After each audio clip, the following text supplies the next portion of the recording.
аз рӯи натиҷагирии созмони умумии ҷаҳонии туристӣ ки як ниҳоди вобаста ба созмони милали муттаҳид аст, бар асоси таҳлилҳои соли 2015 тоҷикистон, парагвай кишвари амрикои ҷанубӣ ва ниуэ кишвари шоҳигарии зеландияи навро се кишваре донистаанд ки сайёҳӣ бо суръати хеле баланд рушд мекунад. тоҷикистон аз нигоҳи рушди сайёҳӣ дар миёни ин се кишвар дар ҷойи дуввум қарор дорад. дар ин гузориш омадааст ки соли 2015 ба тоҷикистон 414 000 сайёҳ ворид шудааст ки дар қиёс ба соли гузашта 94% бештар аст. ин созмон далелҳои таваҷҷӯҳи сайёҳон ба ин кишварро дар кӯҳҳои сарбафалаки Бадахшон ва пайкараи Будо донистааст. шоҳрои маъруфи Абрешим аз ҳудуди ин кишвар мегузарад. дар душанбе бузургтарин пайкараи қадимӣ Будо нигаҳдорӣ мешавад ки ҳар сайёҳ талоши дидани онро мекунад.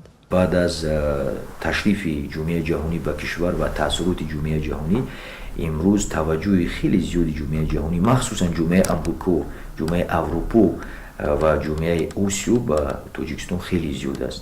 ин аз он шаҳодат медиҳад ки имрӯз самтҳои афзалиятноке ки дар кишвар муайян шудааст, яъне бо такя ба 93% кӯҳсор будани Тоҷикистон, имрӯз туризми варзишӣ, туризми кӯҳию варзишӣ, альпинизм ки ҳамасола соли панҷум аст ки дар мавзеи Москвинаи ноҳияи Ҷиргатул экспедитсияи байналмилалии кӯҳнавардӣ барои фатҳи қулъаҳои Исмоили Сомонӣ ва Евгений Корженевский баргузор шуда истодааст ва шумораи ҷалби кӯҳнавардон низ сол аз сол ва таваҷҷӯҳи давлатон низ ба ин чорабинӣ хеле зиёд шуда истодааст. соли 2015 барои туризми Тоҷикистон соли бобарор буд ва баҳри сайёҳати донишҷӯӣ ва мактабӣ, инчунин муаррифии имкониятҳои туристӣ бештар аз 200 чорабинии мақсаднок баргузор гардид. Кумитаи ҷавонон, варзиш ва сайёҳӣ назди ҳукумати ҷумҳурии Тоҷикистон дар се моҳаи якуми соли 2016 баҳри татбиқи босамар ва босифати сиёсати давлатӣ дар соҳаи туризм ва беҳтар сохтани фазои фаъолият дар ин самти муҳими иқтисодӣ корҳои муайянеро анҷом додааст. айни замон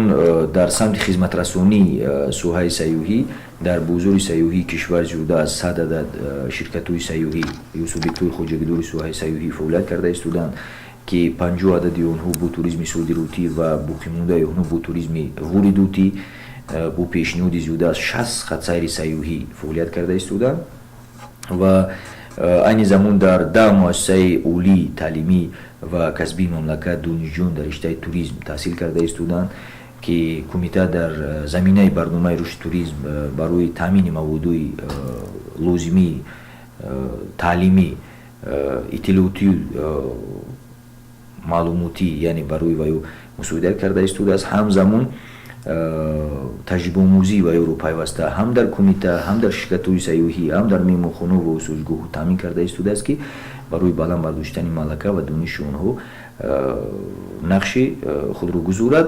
ҷуғрофияи ташрифот низ сол то сол васеъ гашта истода, ҷамъан бо тариқи инфиродӣ ва муташаккилона солҳои охир намояндагони беш аз 80 мамлакати дунё аз ҷумҳурии Тоҷикистон ҳамчун турист боздид карда истодаанд. дар се моҳаи якуми соли 2016 ба кишвар 89 101 нафар шаҳрванди хориҷӣ ташриф овардааст. аз ин нишондод 73 200 нафарашон ба ҳайси турист арзёбӣ мегарданд.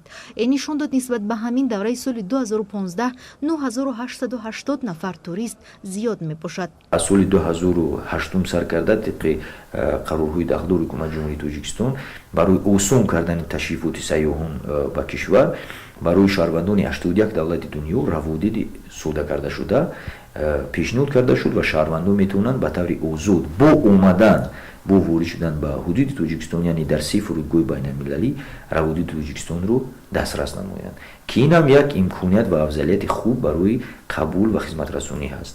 ҳамзамон бо истифода додани терминали нави фурудгоҳи байналмилалӣ шаҳри Душанбе бо пешниҳод кардани хизматрасонии 2 хатсайри миллӣ, яъне Инсомонир ва Тоҷикир дар ҷумъияи ҷаҳонӣ вобаста ба Тоҷикистон ва имконияту захираҳои Тоҷикистон таъссуроти хеле нек аллакай муайян шудааст ва имрӯз мо дида истодаем ки чӣ қадар сайёҳони хориҷӣ ба кишвар ташриф оварда истоданд. Кумитаи ҷавонон, варзиш ва сайёҳӣ бо мақсади ҷалби таваҷҷӯҳи ҷомеа ба муаррифии ҳарчи бештари мавзеъҳои диққатҷалбкунанда тадбирҳои зарурӣ андешида истодааст. дар самти мустаҳкам намудани заминаҳои меъёрии ҳуқуқии соҳа бошад, айни замон таҳияи қонуни туризми дохилӣ дар баррасии парламенти кишвар қарор дорад. Ойгулодиназода, Ҳабибуллои Хушвақт, Ҷаҳоннамо.